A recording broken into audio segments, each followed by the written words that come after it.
اور یہاں آپ کو بتائیں کہ ترکیہ کے شہر استنبول کی مصروف ترین چوک تقسیم اسکوائر پر دھماکے نے پورے ملک کو ہلا کر رکھ دیا ہے۔ دہشت گردی کے واقعے میں اب تک 6 افراد ہلاک، 81 افراد زخمی ہو چکے ہیں۔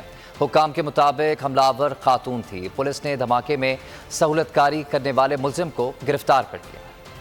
ترکیہ لہو لہو، استنبول میں دھماکہ، کئی جانیں چلی گئی۔ شہر کی گنجان آباد اسٹریٹ استقلال چوک پر عوام کا رش تھا کہ اچانک زوردار دھماکے کی آواز نے علاقے کو ہلا کر رکھ دیا۔ علاقہ لرز اٹھا۔ شہر کے مصروف ترین علاقے میں دھماکے کی ویڈیو بھی وائرل ہو گئی۔ دیکھا جا سکتا ہے کہ دھماکے کے بعد لوگ خوف و ہراس کا شکار ہو گئے۔ ترک صدر طیب اردوان نے واقعے کی شدید الفاظ میں مذمت کرتے ہوئے کہا کہ ابتدائی اشاروں سے معلوم ہوتا ہے کہ استنبول حملہ دہشت گردی ہے۔ ان کا کہنا تھا کہ یہ غلط بھی ہو سکتا ہے لیکن بظاہر دہشت گردی ہی لگتی ہے۔ صدر اردوان نے کہا کہ اطلاعات کے مطابق حملے میں خاتون کا کردار ہے، ذمہ داروں کو قرار واقعی سزا ملے گی۔ ہفتے کی صبح ہونے والے دھماکے میں کئی افراد ہلاک اور درجنوں زخمی ہوئے۔ 7 کی حالت تشویشناک ہے۔ پولیس اور حساس اداروں نے علاقے کو فوری طور پر کارڈن آف کر دیا۔ اسرائیلی وزیر اعظم بینجامن نیتن یاہو نے دھماکے میں کم از کم 2 اسرائیلی شہریوں کی ہلاکت کی تصدیق کی ہے۔ اس کے علاوہ 2 امریکی شہریوں سمیت 1 ایرانی شہری بھی ہلاک ہوا ہے۔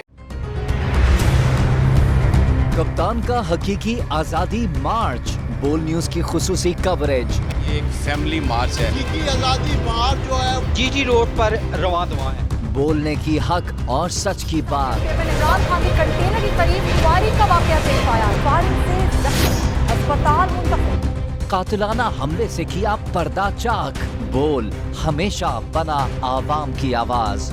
کو ویلکم کہتا ہوں آزادی مارچ کے لیے بہت اچھی کوریج کی ہے۔ یہ مارچ ایک زبردست